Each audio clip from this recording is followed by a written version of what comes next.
pribadi yang pantas dibayar mahal per jamnya? Apakah Anda berpikir sebagai pribadi yang pantas dibayar mahal per jamnya? Atau apakah Anda pantas dijadikan orang di sana yang tidak dihargai apa-apapun asal ada?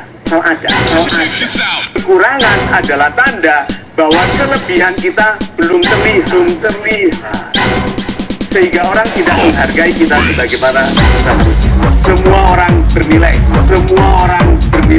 Itu pemberian dari Tuhan untuk menjadi pribadi yang kelihatan bernilai. Syukurin.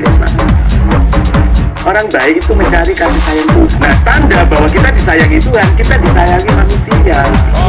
Orang-orang yang dibenci Tuhan, dibenci manusia dibuang-buang, dibenci Tuhan, dijadikan baik. Tuhan itu benci yang baik. Pribadi yang kaya itu adalah menemukan sifat kasar supaya orang gampang dikayakan.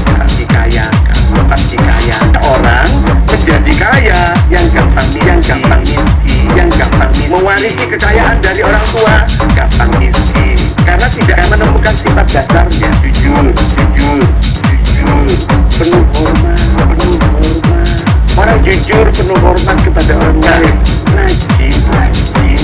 Tidak ada orang akan miskin dalam kehidupannya, Pak, kalau dia jujur, penuh hormat, dan rajin.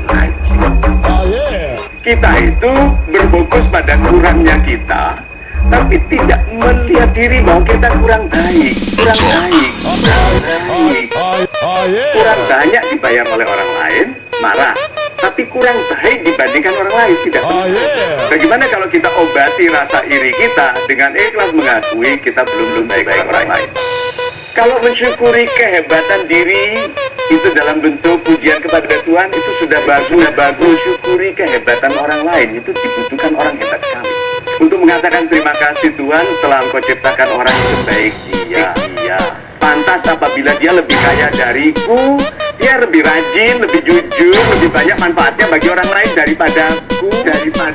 Ayo, untuk mengatakan terima kasih Tuhan telah Engkau ciptakan orang sebaik dia. Tapi kalau Anda betul-betul orang yang positif, iri itu menjadi mensyukuri. Lebih baik letih dalam kerja keras atau letih dalam penyesalan. Yang malas bekerja sampai jatuh dalam kemiskinan. Apa kreativitasnya sekarang? Mencari alasan supaya dia tidak disalahkan. Itu yang namanya letih dalam penyesalan. Untuk sukses apakah akan letih? Yes.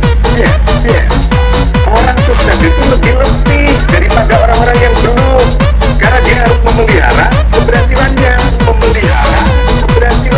Hanya istirahatnya lebih baik. Orang-orang yang belum berhasil istirahatnya juga sulit. Berarti tidak bisa menghindari letih.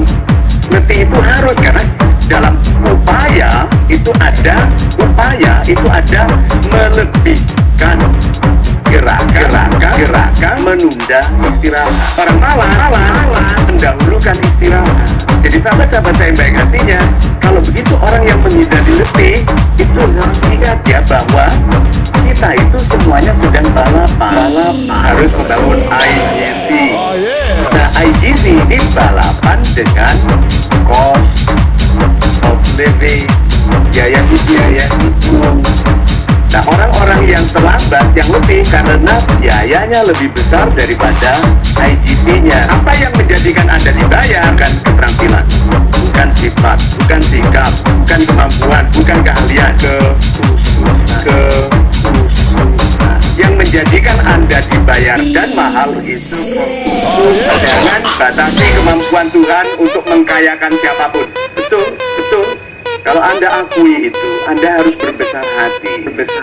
Lalu kan Tuhan juga mengatakan, beda orang baik dengan orang tidak baik. Beda orang yang melakukan kebaikan dengan yang tidak. Beda orang yang mengabdi kepada Tuhan dan tidak. Terus kenapa kita minder, kecil hati? Terus kita hanya bicara stresnya, tetapi stres untuk merendahkan diri, untuk marah dan meratap kepada Tuhan. Kita memulai doa dari kesedihan, memulai doa dari perasaan tidak bersyukur. Tugas kita tidak untuk menunggu semuanya siap. Ya dong?